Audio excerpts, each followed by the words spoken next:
I think they're still in Middletown. Connie, are you drawing? Who's in charge here? I'm eating lunch. Eating Who's lunch. who's Well, in we're gonna charge do of this lunch. Let's meeting? get our meeting going. How about that? There you go. Yes, There you ma'am. We're ready. Okay, everybody's here. It looks like that. I know is expected. So let's call the meeting to order. And our first point of business would be the review of the minutes from November. Are there any changes, questions, corrections? I second the motion. You have to first it first. I say, who made the motion? There was I'll make a motion to accept them. Okay, all in favor? Okay, all Aye. opposed? Okay, minutes are approved as written. Our next stop would be to hear from the mayor, any updates he has on anything. Things are really busy right now. I guess first thing I would mention is in connection with the proposed apartment complex, one of LDG's affordable housing. It's called the Viridian. It's the one up on US 42. And last week, a lawsuit was filed against Metro and the Planning Commission and LDG by a resident who lives up near there. And it's very interesting. What the complaint alleged is that back when the rezoning of that property was done in 1972, I think, by a developer named Wes Logston, the fiscal court, Jefferson County Fiscal Court, was in charge of those things back then. And they made a requirement that Logston agreed as a condition of the rezoning to at least two things. There may have been more, but I can think of two. One is that in addition to the usual highway easement, there be another 60-foot wide easement. So I don't know how many feet back that goes, but it's whatever the highway easement is plus 60 feet. The other condition was that although the zoning allowed for greater density, that the number of units per acre could only be, and it was like 12 units per acre. Well, the plan that LDG has put forward doesn't do either of those things. And all of that was called to the Planning Commission's attention a couple of weeks ago when they were looking at this to approve it. That was all brought up, and in fact, the Planning Commission's own lawyer said, you know, this could be a problem. But the Planning Commission just said, oh, that was a long time ago, and you know, and these are covenants that run with the land. It doesn't matter if it was 200 years ago, it's still in effect. So they went ahead and approved this LDG proposal. And last week, this lawsuit was filed asking for an injunction and a declaration of the rights and stuff like that. So I think that's a very interesting fact that I wanted to just bring out. There are all kinds of other things going on right now. We have a new personnel policy plan that we've been working with the Kentucky League of Cities on for a couple of years. It wouldn't have taken that long, but the KLC person we were working with, there was some kind of medical emergency in her family, and it put her out of operation for 6 months or more. And so anyway, it's not completed, and most of it has already been adopted by me, but there's parts of it that involve budgetary things, and so those parts will be discussed by and perhaps adopted by the city council not this month, but at the January meeting. So that's going on. I don't know, are there any questions about any of this? Yes, no. Meanwhile, No? the working group on the US 42 project, of which Greg Hulsman is a part and Don Gibson is a part, and Herb Schulhafer is a part. In fact, he's in charge of it. They continue to advance the ball. It really has two pieces. It started back more than a year ago when Greg Hulsman was over in Simpsonville, and at Light Prospect, they have a major highway that runs right through the center of town. In their case, US Highway 60. And they had done sidewalks and streetlights and really made it look so much better and so much safer because of the streetlights. And so Greg took pictures of this, and that's what got this whole thing started. And that's when I asked Herb and Greg and a couple others to be in on this working group. Don Gibson's in it now, and I think Sarah is also in on it now. It's getting a little top heavy, but anyway.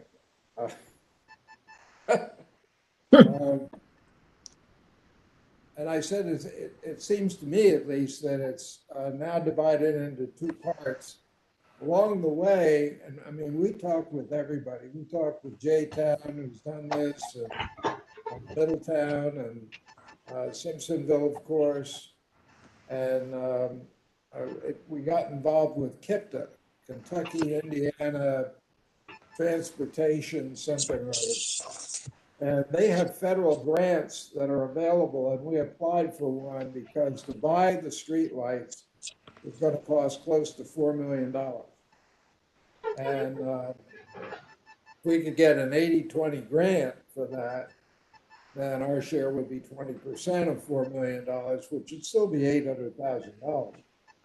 But depending on how many we did and how much we bid off at the time, well, we didn't get that grant. There were 10 applicants and they granted 7 and we were number 8.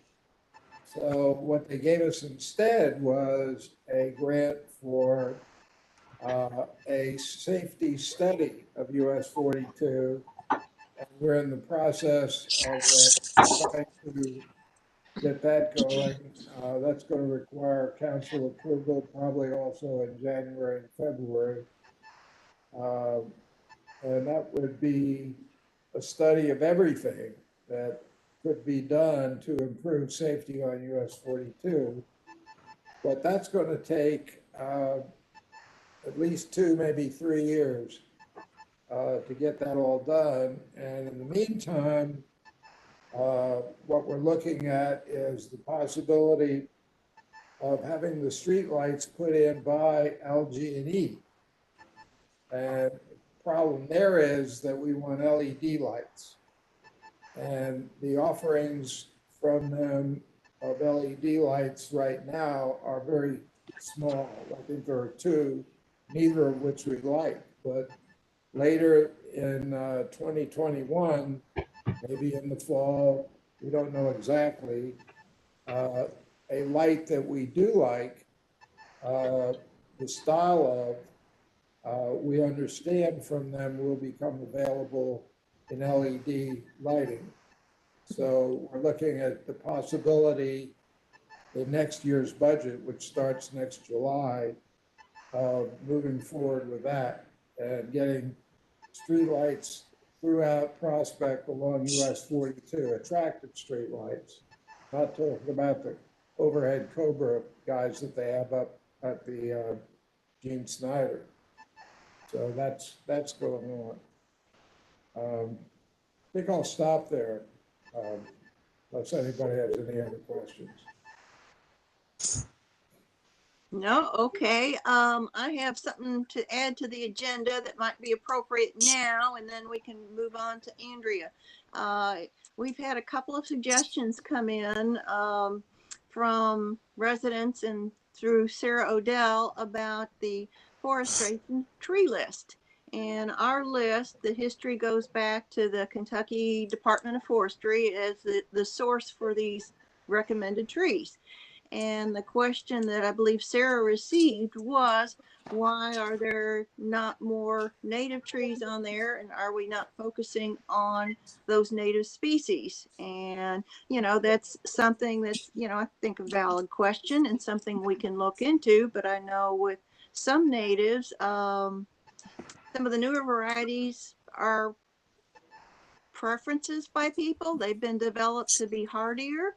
And in some cases, the natives have suffered greatly because of lack of disease resistance, what have you. So I think that's something we'll try to learn more about and see if our list needs to be reviewed in any way based on that thinking. And I know, Andrea, you're certainly the one to really tell us a little bit more about native trees and what's Sure. good, what's bad. Sure. Did you want to talk about that now, then? Sure. And then we can get your update. Okay. Well, sure. I'm a big proponent of native trees, and we have planted quite a few native trees in the city over the last several years. Not exclusively. The thing you have to think about and remember about native trees is that they need to be planted. They perform best in the environments. Okay. So, pin oaks, for instance, are an example of a tree that probably everybody's familiar with. They typically grow in moist, well-drained, low pH soils and in their native environment, sometimes along stream banks and things like that. But over the years in housing development and new subdivisions, starting back in the 50s and 60s, pin oaks were widely used as, the two trees that every developer planted in front of their homes. And then we were finding back in the 80s and 90s that these pin oaks, some 20 to 30 years later, were declining as they got larger. And it was primarily due to the fact that the soil pH was so high in the clay soils that they were planted in. So basically, native trees have their place, but so do some of the newer varieties of trees. And the main reason is that when you go to, it's the soils that we're talking about. Most of us have disturbed construction soils left by the developers at our homes. One of the first things usually they do on a development site for a new home development is they push all the topsoil off, and Herb's aware of this, and they get down to the subsoil so that they can have more support to grade the roads, put the foundations of the homes in, and all of that. And they usually push the topsoil off in big piles and often then sell it.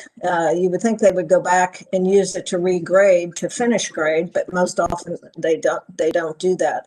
So most of the soils that we're planting in, whether it's the medians on the various streets or in the common areas or even at our homes, are disturbed construction soils that have a lot of buried debris, just a lot of sometimes gravel, just a lot of junk basically that just got thrown back in those for instance, in the medians to when they were finally graded out and planted. So we have a lot of issues these days with urban soils that aren't the greatest. So the main thing we have to do, in my opinion, to get trees to survive, and there's been a lot of research done on this, the most important thing is to try to pick the site and then match the tree to the site. I mean, you have this, you have a site and you need to pick a certain type of tree that's going to do well in that site. And so, you guys have planted lots of native trees from some of the maples. We planted redbuds, sycamores, bald cypress, swamp white oaks, serviceberries. There have been a lot planted down at Harrods Creek Park, and we've been planting them in other areas as well, both in Innisbrook and on the Hunting Creek Drive and so forth. So basically, there's definitely a place for native trees, The thing to remember is that we don't always have the right site to put the native tree in, so it will do well. A lot of the native trees get very large, like some of the big oaks, tulip poplars, trying to think of some other native trees, but they get too large for some of the areas that we need to plant trees. So the good thing is that over the last 20 to 30 years, there have been a lot of new cultivars of some of these native trees that have been developed that have superior characteristics, and they perform better. They may be more insect or disease tolerant. They may tolerate the urban soils, the poorly drained heavy clay soils that we all deal with, road salt, ice and wind damage. So there's a lot of new improved varieties of using some of even the new varieties that are superior. So that's kind of how I feel. That's kind of, in a nutshell about native trees. Whenever we can plant a native tree, I think it's a great idea. Sometimes there isn't a good spot for the different locations we have to plant trees that they'll do well. And so there's a lot of, we could go through a whole list of native trees and again, they perform well in their native environments, but they don't always perform well in our urban environments. So, but the good news is some of the growers we use are growing more native trees, and some of the the oaks that, some of the oaks that we haven't been able to get in recent years. And so we're going to have those more available to plant. And so that would always be an option if it will work in a specific area, like for instance, the trees were planted on Hunting Creek Drive up by Riding Ridge. Those medians there are only, I think, barely 8 feet wide. So there aren't very many. I don't know of any native trees that would fit that bill, without getting too large and grow out into the street. So, there's just different things you have to consider. We're, as you are spending taxpayers' money to plant trees. So we want them to be low maintenance, and we want them to have good disease and insect resistance. We want them to be able to do well in the conditions we're planting them in. And so there's a lot of other factors we have to, figure in before selecting which tree should go where. So it's a question of planting the right tree in the right place. So, but we can look over. I think the city list was initially done by like you said, the Kentucky Division of Forestry or the State Forester or whatever. That was before, I was associated with Prospect. And I revised it a little bit in 2016, I think, but we could take another look at it. The question on that list is, do you want every native tree that would ever grow in Kentucky on it, or do you want it to be a list of trees that homeowners can get? Because not all native trees are available in the trade, easily available. So I think when I revised it, I may have taken a few back off, just knowing that people wouldn't be able to get them. Now, unless they had a farm out in the state and had some of them growing and they could dig them up and bring them home, So I don't know if that helps or not, but there's really a lot of exciting new cultivars of trees on the market that are becoming available that will perform much better in some of these, medians on streets and so forth. Where we have open areas and we have good soils, then it's great to plant native trees. And you've been doing that. So, you have quite a few native trees planted, not all, but quite a few.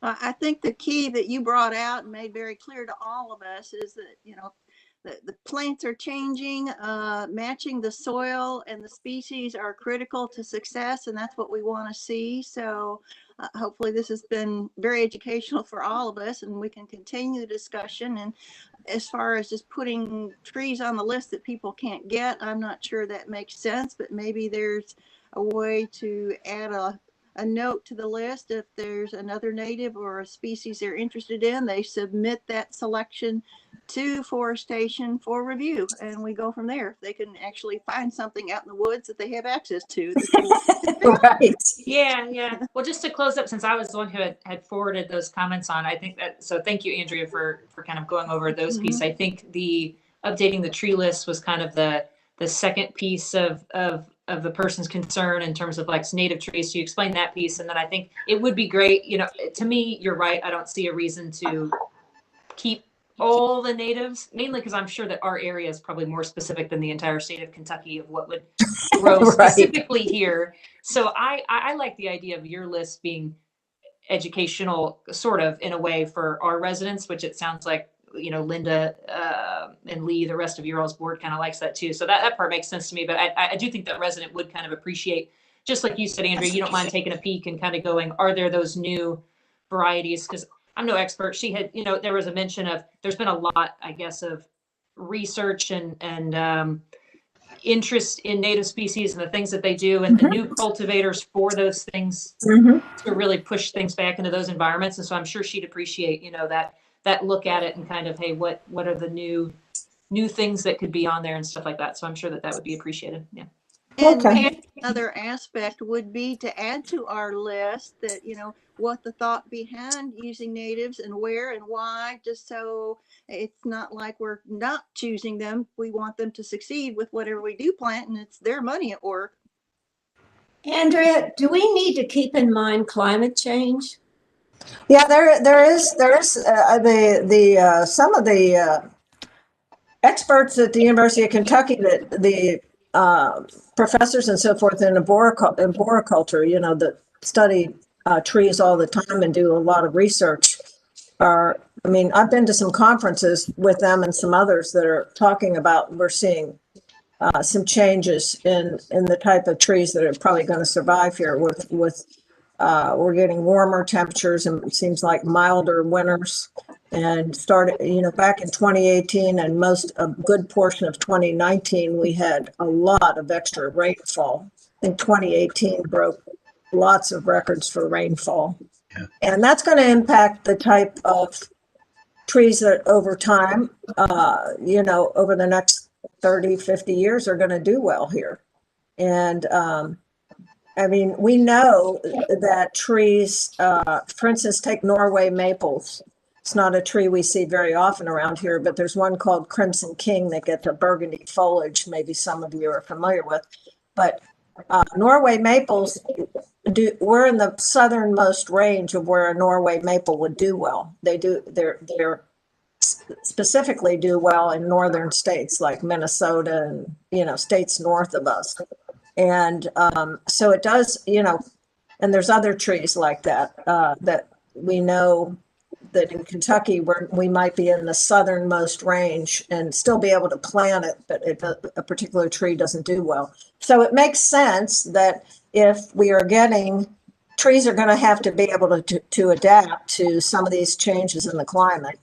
And so there's a lot of research starting to be done on that.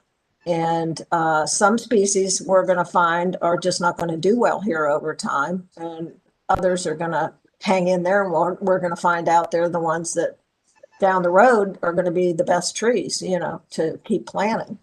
So it's ever changing, you know, trees, you know, I mean, there's a lot of things the main thing that they always stress, like the International Society of Arboriculture, which is a professional society of arborists, it's international and it's very well respected. They fund a lot of research. And the main thing about planting a tree is, you know, examining the site, the environmental conditions, the soils, how well drained they are, you know, how much is it going to get sun, you know, what the exposure is, just all the things about this that goes into the site. Is it a tree that's going to be under automatic irrigation? Is it going to, you know, is it going to be a hot, dry site where it's typically going to be growing or what? And examine that site and then make a good decision of fitting a particular tree species that will do well in that site. And that's the trick, you know, because a lot of times we just want to go out and plant a bunch of trees. And the other thing is we want to keep planting a mix of trees. So we don't run into like we did with the ash trees, the emerald ash borer came through and took out, just hundreds of trees, thousands and millions of trees, I guess. So, Well, I also like the idea of planting trees that would feed the birds. mhm. I know nobody likes mulberries, but we have mulberries in behind our fence, and it's wonderful how it attracts the birds. I know dogwoods do too, and they go to just about everything. But the ones with the larger berries and fruits are, to my mind, You just have to be careful where you cite them. I'm sure, Ron, we have to be careful because we don't want to plant them near sidewalks where the fruit gets on a sidewalk and it's messy. But you're right. I mean, it's good to have a mix of trees. I think it's good to have, you all have some pretty difficult planting sites in the city of Prospect to plant trees if you really want to know, because just the way, the medians have been developed over the years and there's a lot of areas we want to plant trees where, watering needs are a concern, where they're not irrigated, and we do want to have trees. So it just takes a lot of research and we just have to be smart about what we put where so it survives. I don't know if that helped at all, but I love native trees, so anywhere we can put them that I think they'll do well is always good. Oh, I Yeah, think no, it's what very you told helpful. us is It's just been limited. that Pardon me? was very helpful. Yeah, I agree. In terms of anything else on tree planting, we were able to get the 9 trees put in. And I don't know if you'd like to comment on that, Andrea. 13 trees. 13 trees. It was 9 in the 4th. That's right. Right. And by the way, the 4 trees that went into the park, Harrods Creek, they're all native trees. So we planted a couple red buds, which are native trees. It's a newer variety, but it's still a red bud. So, but yeah, the planting company, Perez and Cortez, they picked up the trees at the nursery and brought them on site. I was there the day they started planting. Well, they were only there for less than a day to plant, the majority of a day. I thought they did, I had marked the locations and they had called Bud, so the utilities were marked where they needed to be. And I thought they did a pretty good job. We had great weather for it, which doesn't always happen. But we had several dry days when they got planted, so I think they look good. I think they did a good job. I don't know what you all think, but I think they are a nice addition. I agree. And we look forward to seeing them come out in the spring. Yeah, yeah.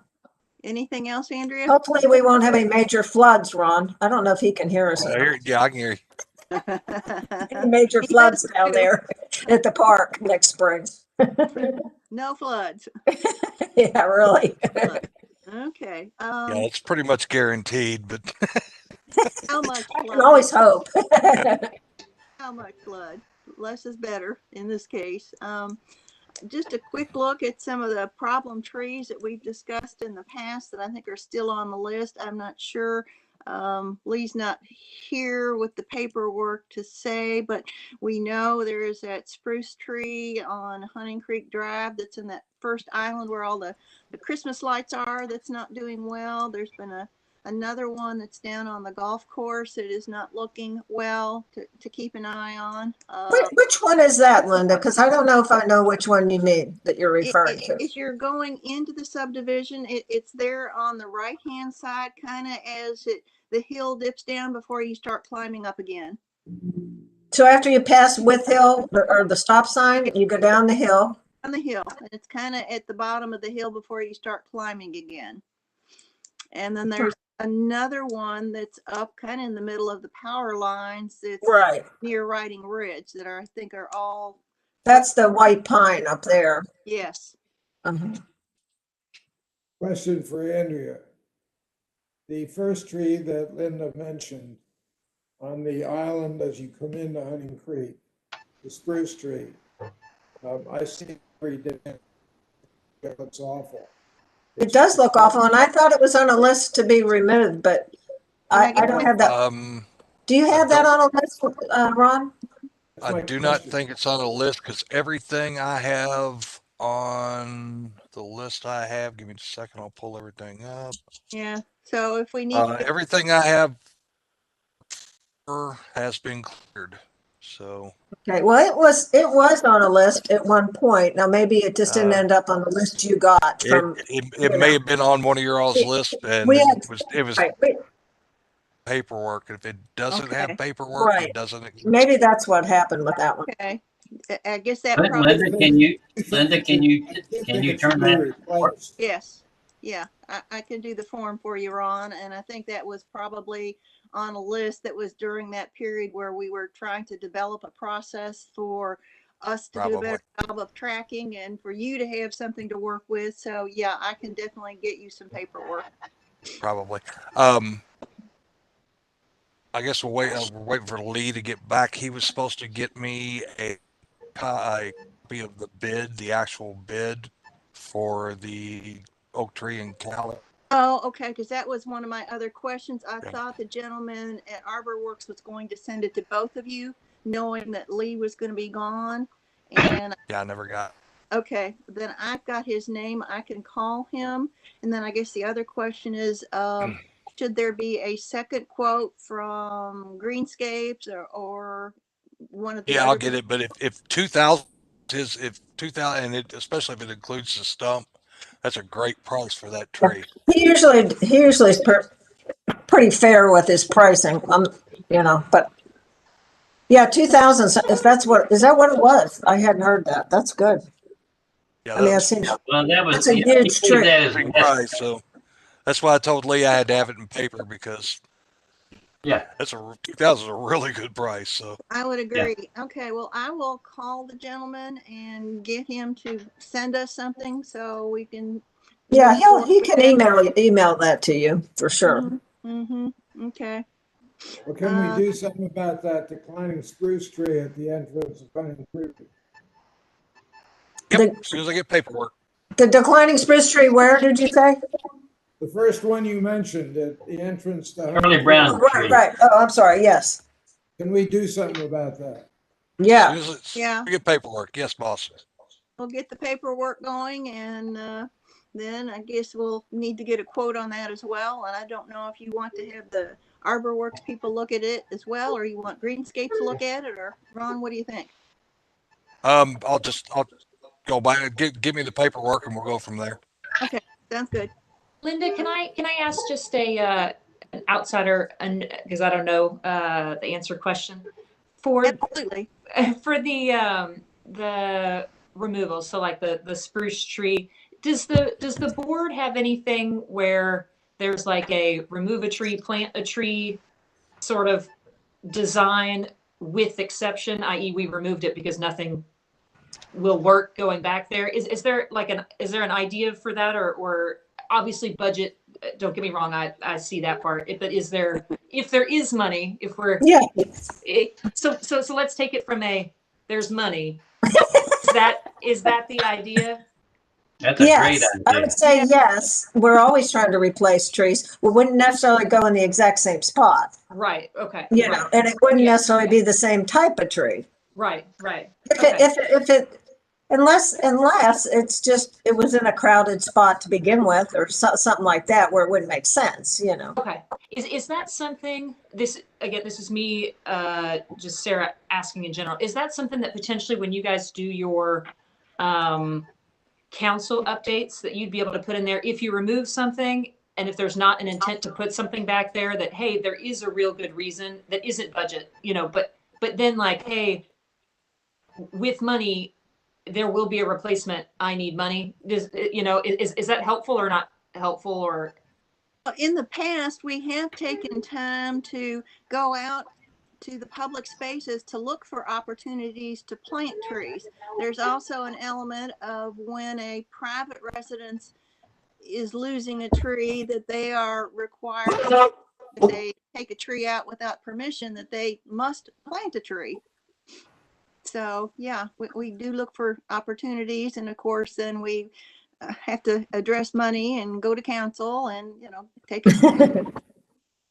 See, and I was trying, so just, is that something that with that spruce order, and I know with the oak in Cali Park, if when you do your write-up for the removal, if it can go, I need this much money, because I know Cali Park did not get approved for any funds for any planting. You got No. funds for other stuff. Cali Park was excluded from it. Is that something if you can put in there, so that way it can be a very specific, and we can address that for you, to help?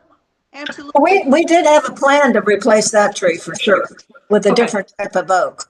Yeah, you had in there for some, there was a note in there about all of Cali Park, and so that may be a future discussion. I just wanted to,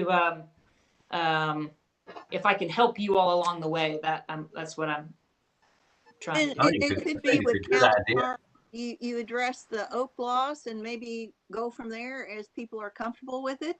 I don't know. There's some options to talk about for sure. Yeah. Throw that in. Yeah, put a dollar value to something on that report, so we can try to be as proactive and helpful as possible, if it's okay with you all.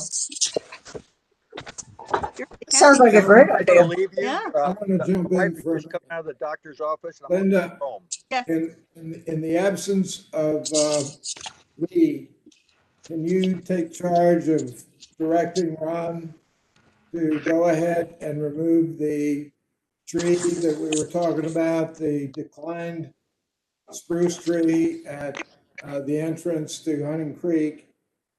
And then in addition, I'd like to see it replaced with whatever Andrea recommends. And the money will be there because I have a $5,000 contingency fund at my disposal. And we're halfway through the year and I haven't touched it. So I will take the money out of there for the replacement for that tree.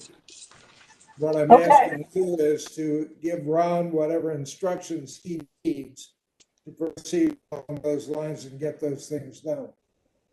Ron, if you'll send me the latest form, I'll have that to you very quickly. And then Andrea, I guess you can be thinking about what you would recommend for that location as I'll look at that again.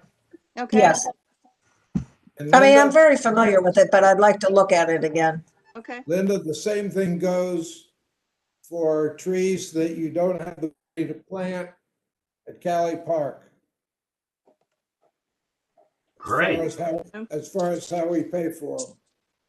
Great. Okay. Let us go back and review that project. That's super. Terrific. That's great news. Okay, we will get confirmation on all that and we can go from there. Sounds good. Thank you. That's a Merry Christmas for us tree people. Yeah, Fantastic. absolutely. Ho, Yeah. ho, ho. Indeed. Where's your red hat? Quick, one comment on in the problem trees. The mayor had gotten a call that he then called me about from the former president of the HOA at Sutherland concerning an owner that we had worked with last summer that had unauthorized tree removals, and we had come up with an agreement that they had spent several $1,000s on the removals, and they were going to be required to replant 3 trees, one at their own expense and in the front, and then 2 we were going to provide from Arborfest. And of course, Arborfest has not happened. We know why. We still don't know if we're going to be able to have an event in the spring, which would be within the current year. So those 2 trees we know have not been planted. Whether the third one is, I can't answer that. I don't know if you've been out in that part of your subdivision, Connie, and seen any there. They haven't. Okay. Okay, now we know. Okay, so that's just a loose end that they probably need a letter to remind them of their obligation to take care of that, because the idea was not to fine people, but to get them to plant. Right. Okay, and we've got our to-dos on Cali. We are working forward with the Tree City application, I've got hours from some of you, but I don't have hours from all of you. So think about it. Connie, I don't have yours. I sent a note to Sylvia when she said she hadn't. Oh, I'm sorry, Linda. It slipped my mind. Well, it's easy to do. So any of you that have been involved in anything to help Forestation this year as a volunteer, we need those hours to plug in, and then I'll start gathering some information. You want my for Laura. buddy's hours too? What, please? You want my buddy's hours here? Sure. Where is he? He can't get in the camera. There he is. So anybody get your hours into me, and that would go for, council members who have gone out of their way to help Forestation. So we get credit for that in the application. And then I have a feeling, Ron, you and I will be talking on a regular basis to get the thing pulled together. Otherwise, I've got a date for our next meeting in January. I'm not sure exactly when Lee gets back and whether he's back for that. I think he's back by then. Okay, so that would be the date he would have put out for everybody, and that'd be January 12th, and we'll go with 2:00 if that still seems to be working for everybody. Sounds great. Sounds good. That's Okay. fine. Is there anything else anybody wants to bring up for our meeting? Fantastic meeting. It was really fantastic. Thank you so much, Sarah, for suggesting what you did. That's so exciting. And thank you so much, Mayor, for Yeah. helping our parks. Yeah, that helps. Well, I guess to make it official, I will need a motion to adjourn. Motion, move, so move. Second. Okay, it's 2:50. The meeting is now adjourned. Thank you all. Happy holidays. And Yeah, happy holidays, everybody. Thanks, Linda. Merry You guys. Christmas. Merry Christmas. Bye. bye. Thank you all. Appreciate it. Thank you. Thank you. Bye-bye. Mhm.